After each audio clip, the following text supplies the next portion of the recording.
গ্রেফতার প্রাক্তন উত্তরবঙ্গ উন্নয়ন মন্ত্রী উদয়ন গুহ। ফুলবাগানের বাড়ি থেকে গ্রেফতার দিনহাটার প্রাক্তন বিধায়ক। গ্রেফতার করে কোচবিহার পুলিশ।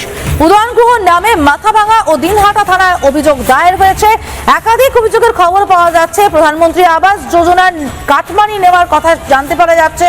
দীর্ঘ 2016 থেকে লাগাতার নাকি কাটমানি নিয়েছেন উদয়ন গুহ, এমন অভিযোগের পাশাপাশি রয়েছে মনীন্দ্র বর্মন।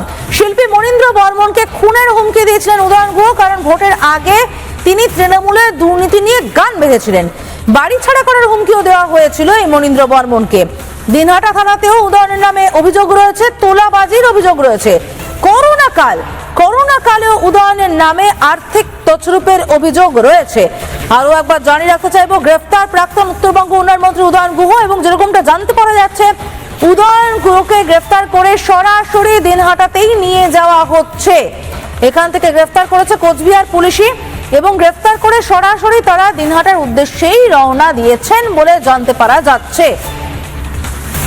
এদিকে দেখাবো আপনাদের দিনহাটার ছবিটা। দিনহাটার মানুষ তারা উচ্ছ্বাস প্রকাশ করছেন। দীর্ঘ সন্ত্রাসের শিকার হয়েছেন তারা। এবার উদয়ন গুহর গ্রেফতারিতে চলছে মিষ্টি মুখের পালা।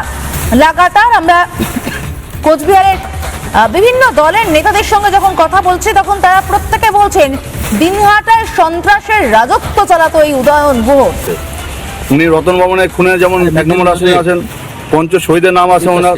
উনি বীজ কেলেঙ্কারি করেছেন, উনি আবাস যোজনায় দুর্নীতি করেছেন, উনি চাইল্ড কেয়ার নামে দুর্নীতি করেছেন। তো এরকম ভুরি ভুরি, এবং 21 নির্বাচনের পরে যে আমাদের জাতীয় মানবাধিকার কমিশন এসেছিল কোচবিহারে, ওনার নাম যে রেখেছিল নোটিস ক্রিমিনালের মধ্যে, তার মধ্যে 1 নম্বর নাম ওনার আছে তালিকার মধ্যে। তো এরপরে অনেক আপনারা দেখেছেন যে ওপেন স্টেজে বিভিন্ন ধরনের উনি মন্তব্য করতেন। তো অনেকেই গ্রেপ্তার করা হচ্ছিল, আর উনি ভেবেছিলেন যে ভোটের পরে ভেঙে গিয়েছিলেন, হচ্ছেন যে এখানে এইভাবে বেঁচে যাবে। আইন সবার জন্য এটা পরিষ্কার। এতদিন আইন যেমন ব্যবস্থা নেয়নি ও সেই বিগত সরকারের আমলে, কিন্তু এখন নতুন সরকার এসছে, উনি যা যা ক্রাইম করেছেন, যা যা অন্যায় করেছেন, সব